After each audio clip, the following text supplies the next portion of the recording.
We're, getting on another season for you here. How do you feel about this group? It seems like you guys always rebuild. Do you feel you guys are always loaded every year. Do you feel it's another one of those years? Do you feel you're kind of finding some gaps to fill? How would you kind of sum up what you bring back this year?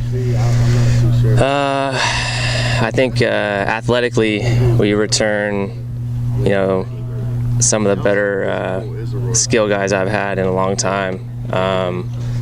With Toa and Dallas, Shamar, Ruben, Jimmy, and Manzo, and we got a couple of young sophomore kids that are coming up as well.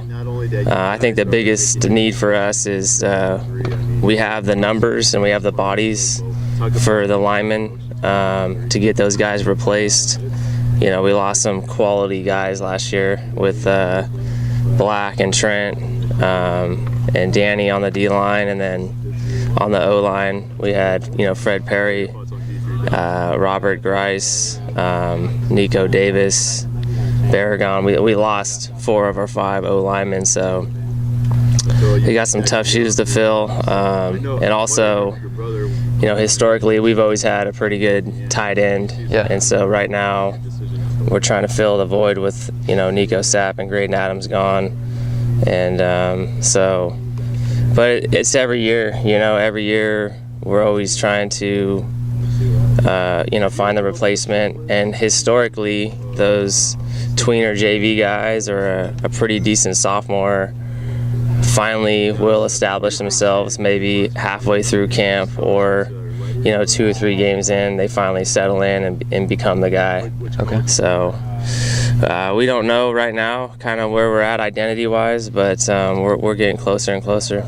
It's probably not one of the more sexy topics that people talk about, but the offensive line is always a strength for you guys. Do you have much, hands-on approach with that stuff? Does Coach Sims really take care of that? How are you guys able to just have the offensive and pretty much the defensive lines taken care of year after year? Well, I think it is, like you said, Matt Sims. He obviously is one of my best friends, but he went to school with me in 2003 when we wanted our senior years.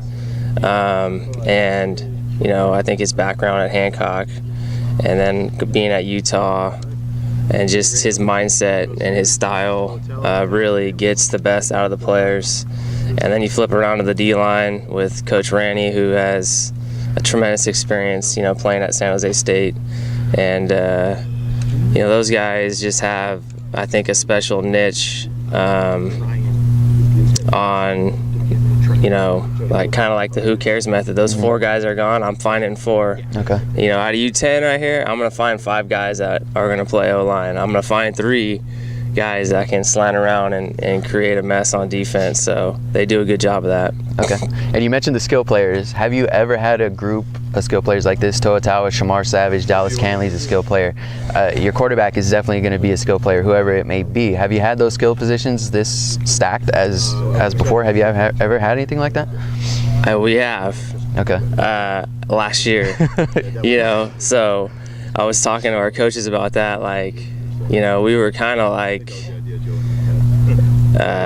don't know how blessed to have so much depth last year, where we could just take Toe out and leave a Manahan in, or take Shamar out for a series and let Greg Lewis or Zion go in there, who are quality guys. And so right now we're trying to create that depth, find it with some of the JV guys and some of the guys that are coming up from the freshman team, some really legit sophomore guys, and then see if we can find that depth. But our top end guys are pretty good. Okay. Probably some of the best in the area, without a doubt. Definitely, we talk about those returners, but is there anybody that maybe in camp or practice throughout the summer or spring that's kind of unheard of that you think might have a big season? Any number of guys that you think that may not have been huge last year that might step up this year? Well, I think, looking at our offensive line, a guy that's sticking out is Jacob Nunez. He's a sophomore kid, 6'3", 270. This is a big year for him. He's a recruitable guy. He's on a lot of guys' radars right now, and I look at a guy like him.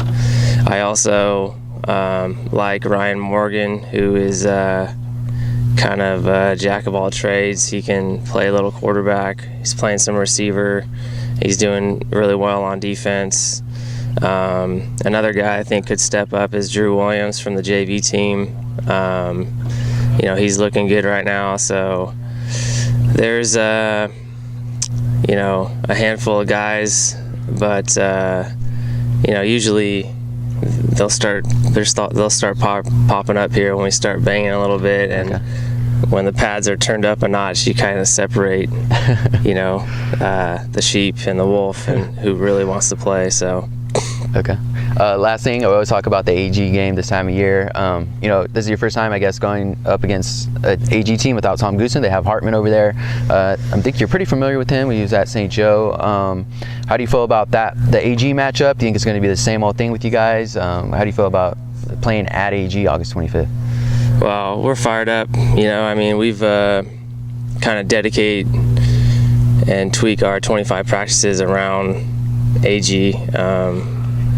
I've kind of, my dad, we were playing Little League baseball or football, whatever it was, he's just, we would get hyped up over some win, and then it's like you got to focus on your next opponent. That's it. Get over it. Good job, but get over it.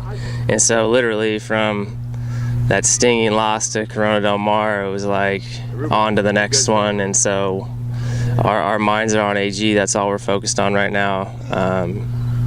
I know there's some great teams in our league, and we've gone up in a division, but right now, our focus is on AG. All right, thanks for your time, Coach, and good luck August 25th. They play at AG, and thanks for coming to Media Day. We're here at St. Joseph High School. This third year in a row you came, so we really appreciate your help in Absolutely. us having Thanks for getting me in early. Yeah, for sure.